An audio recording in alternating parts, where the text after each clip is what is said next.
it's all I see. James goes back door. James, lob for Davis. Right hand slam for Cousins. James to Davis. Yes. James goes back door. Another assist for LeBron James. Staples Center will be the place to be on October 22nd. The NBA schedule was released yesterday, and the Clippers and Lakers will face off in LA to tip off the season. AD and LeBron versus Kawhi and PG-13. Doesn't get much better than that, folks. Maybe a Western Conference Finals preview. Max Kellerman. Yes. Is opening night bigger for the Clippers or the Lakers? It's actually bigger for the Clippers.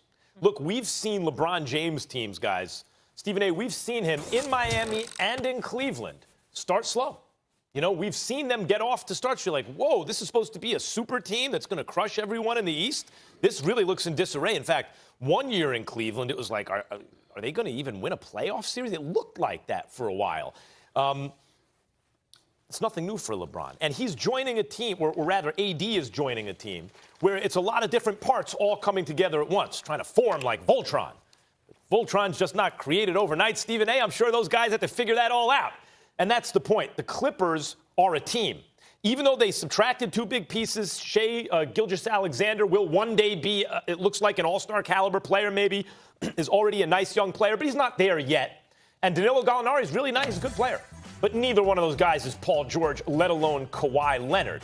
So they have replaced two important pieces, but with two much more important pieces. And otherwise, they join a team that's already a cohesive unit with a championship coach in a good organization, the whole thing. A team that just won 48 games and won 2 games, took 6 games, took the Kevin Durant-led, fully healthy Warriors 6 games, and then added these 2 guys. So given LeBron's slow start and the fact that people realize it really isn't formed as a team yet, and what I just said about the Clippers, it's more important for the Clippers. But then there's also this. The Clippers have a window of opportunity right now. I think they can win the championship this year. They had what looked like a window of opportunity 5 years ago when the Lakers were just terrible, and they remained terrible year after year. And the Clippers had Lob City. Not only did they have Blake and DeAndre, they traded for Chris Paul after the league undid a trade for Chris Paul to the Lakers. And it looked like, oh, my God, the Clippers are so much better than the Lakers. They have this chance to really make some new fans in L.A., and it went by the wayside. That opportunity's over. That window's closed. That Clippers team is gone, and the Lakers are a powerhouse again. So once again, there's urgency on the Clippers. In fact, opening day, if you have to choose between the two, more than on the Lakers. Well, first of all, I'm not going to choose between the two because I think it's equally important for both of them. But I would tell you, while I don't necessarily disagree with your points, rather, about the Clippers, I would ask you to consider what the Lakers situation is. You had drama all off season, but you ultimately acquire Anthony Davis. Magic Johnson leaves at the end of the regular season. Other free agents weren't considering coming. Kawhi Leonard supposedly was considering coming. I was being told that if it wasn't the Clippers, if they didn't step up and get Paul George, he would have ended up a Laker, which is something that I had reported at that particular moment in time. But the Clippers ended up getting him, so he didn't come there. You also have a situation where LeBron James not just wasn't in the finals, he missed the playoffs altogether for the first time in 9 years. And so when you look at it, and this is not Cleveland, he's not back in Cleveland, he's in L.A. And L.A., as you well know, Max, doing afternoon drive there with your brother Marcellus Wiley all of those years, you know better than most what it is about the Los Angeles Lakers and the mystique that comes associated with them.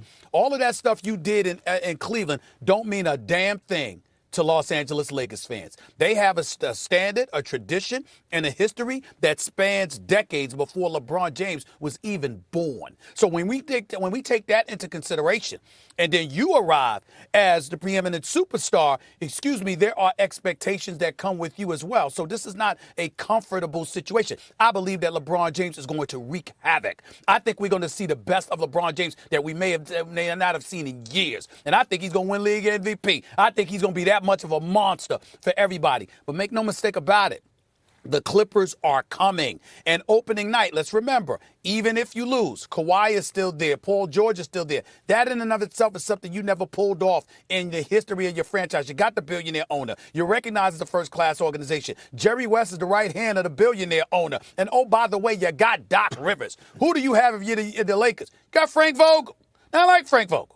And Frank Vogel had a couple of good years in Indiana with the Pacers. I like him. I'm happy for him, even though I think that it's a foregone conclusion that Jason Kidd is going to be the head coach of them in the next couple of years. But make no mistake about it, there's a few question marks about the Los Angeles Lakers. And I don't think it's that important because it's just opening night. But all I'm saying is when you look at the two, the same things you could say about the Clippers to some degree, in terms of significance, you could say it about the Lakers. To me, Christmas Day is more important than opening night. Yeah, but you have to choose a side, and all the questions about the Lakers don't get decided opening night. Like, I think now that the Warriors have been broken up, and you have a lot of teams with a big two, but not a genuine big three, right? Okay. In fact, the only big three where all three are likely all-stars really still is the Warriors if Klay got back healthy, right? My point is, once you're in that position, actually it becomes much more about the role players and stuff like, like those more seemingly marginal things. But Mac, the question, the role players are a question mark for the Lakers, not the Clippers. Right, but they're not the kind of question marks that can be answered night one. So, for example, can Avery Bradley still defend? Can he still be that kind of player? If he can, Avery Bradley might be the starting point guard. But what Avery Bradley are you getting? Is it just whatever name brand he has? Avery Bradley ain't starting over no Rajon Rondo. Actually, he may eventually, or he may finish over Rondo. We'll see.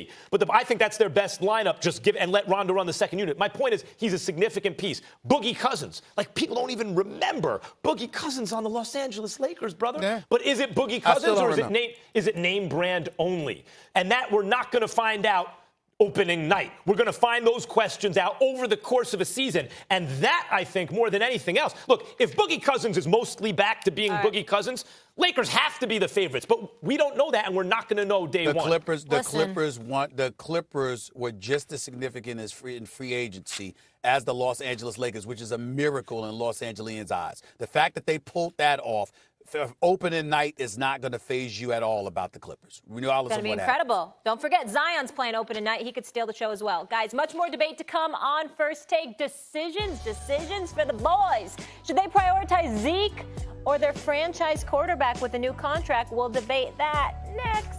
And the Fantasy Football Marathon continues on ESPN. Be sure to sign up on ESPN.com/fantasyfootball. We're tracking those signups all day long.